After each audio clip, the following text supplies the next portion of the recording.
మామూలుగా junk food తింటే thyroid వస్తుందా అని వింటున్నాం. అసలు వస్తుందా నిజంగా? దానికి దీనికి రిలేషన్ ఉందా?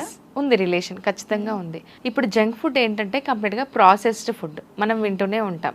అండ్ ఇక్కడ రీసెంట్గా మనం చూసాము పన్నీర్ కూడా ఫేక్ పన్నీర్ ఇంక్లూడ్ చేస్తున్నారు అని చెప్పేసి. అవును. సో ఫేక్ పన్నీర్ ఎలా అంటే మనకి uric acid something colours add చేసేసి ఫేక్ పన్నీర్ చేస్తున్నారు. ఇదేంటంటే రెస్టారెంట్స్కి తక్కువ క్వాంటిటీలో వెళ్ళిపోతుంది అనమాట.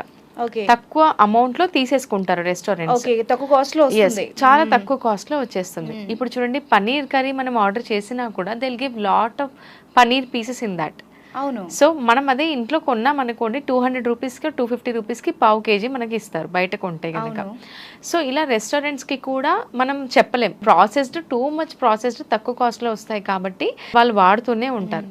తరచుగా జంక్ ఫుడ్కి వస్తే కనుక పిజ్జా, బర్గర్, ఇది bread and cheese is processed. So ఇందులో వాళ్ళు ఖచ్చితంగా డే టు డే ఎక్స్పైరీ అయినవి వాడతారు, ఎక్స్పైరీ అవ్వని వాడతారని ఏం లేదు కదా. సో ఎక్స్పైరీ అయినవి కూడా వాడతారు. సో ఇలా తరచుగా జంక్ ఫుడ్లో టూ మచ్ క్యాలరీస్ కూడా ఉంటాయి.